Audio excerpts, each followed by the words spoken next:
अष्टम पे कमिशन एवं कर्मचारी दरमा और पेंशन केते बढ़िबो के मानकु मिलिबो अधिक लाभ वीडियो को संपूर्ण देखंतु जहा फल आपण संपूर्ण बेटे पाई परबे एवं वीडियो को लाइक करतो चैनल को सब्सक्राइब करखंतु जहा फल आपण एई बही लेटेस्ट बेटे प्रतिदिन पाई परबे आसंतु संपूर्ण खबर उपरे नजर पकेबा जहा सूचना मिलुची केंद्र सरकार कहछंती जे अष्टम वेतन कमिशन बहु संख्यक सरकारी कर्मचारी एवं पेंशनभोगी को लाभ देबो सरकार नुआ वेतन कमिशनर कार्यान्वयन तारीख एवं पांठी विषय मध्ये आलोचना करथिले एवं डीआर मिश्रण पई कोनसी प्रस्ताव नाही एवं रिपोर्ट 8 मास मध्यरे प्रकाशित हेबो अष्टम वेतन कमिशन रे संपूर्ण बेटी आसंतु जानिबा केंद्र सरकार सोमवार घोषणा करछंती जे सरकारी कर्मचारी मोट संख्या 85.14 लाख एवं पाय 69 लाख पेंशन भोगी अछंती एहार अर्थ हेउची अष्टम केंद्रीय वेतन कमिशन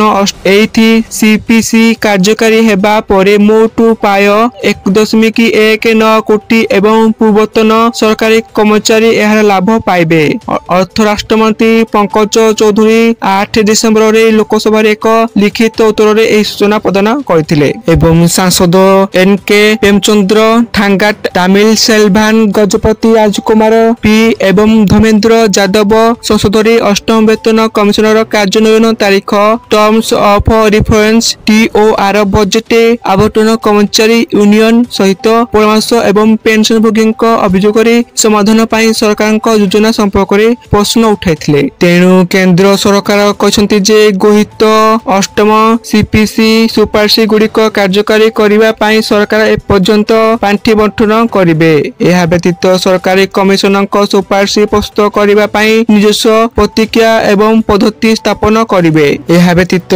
फिटमेंट पैकेट रे मध्य परिवर्तन हेबो जहा समस्त कर्मचारी मूल दरमा स्केल रे समान परिवर्तन निर्णय करिबारे गुरुत्वपूर्ण भूमिका ग्रहण करे तेणु अर्थ मंत्रालय पूर्व स्पष्ट करिसाइछि जे अष्टम वेतन कमिशन दरमा भत्ता एवं पेंशन सहित जड़ित समस्त प्रसंग रे सुपारिश करिवो सांसद माने पचाइथिले जे पेंशन संशोधन अंतर्भुक्त हेबो कि नाही एवं सरकार डीआर को मूल दरमा सहित मिश्रण करे को विचार करछंती कि नाही 1 अक्टोबर 2025 थारु डीए एवं डीआर 55% रु 58% को वृद्धि कराइछि जुलाई रु सेप्टेम्बर 2025 पर्यंत बकेया अक्टोबर दरमा रे प्रदान कराजिबो एवं एनसीजेसीएम 15 नवेम्बर 2025 रे प्रधानमंत्री नरेंद्र मोदी को चिट्ठी लिखि टीओआर रे परिवर्तन दाबी करथिले एथिरे पुराना पेंशन योजना रे पुनर्स्थापन पेंशनर संशोधन परिवार पेंशन रे परिवर्तन एवं पेंशन भोगी अनुकूल पदक्षेप पाई सुपारिश कराइथिला तेणु संगठन यह मध्य दाबी करथिला जे परिवर्तित पेंशन को 15 वर्ष परिवर्ते 11 वर्ष को पुनर्स्थापित कर जाऊ एवं प्रति 5 वर्ष रे 5% अतिरिक्त पेंशन प्रदान कर जाऊ अष्टम सीपीसी कार्यकारी हेबाको आहुरी 17 मास बाकी अछि तेणु जेसीएम समस्त कार्यकारी एवं पेंशन भोगी पाई वर्तमान मूल दरमा एवं पेंशन उपरे अति कम रे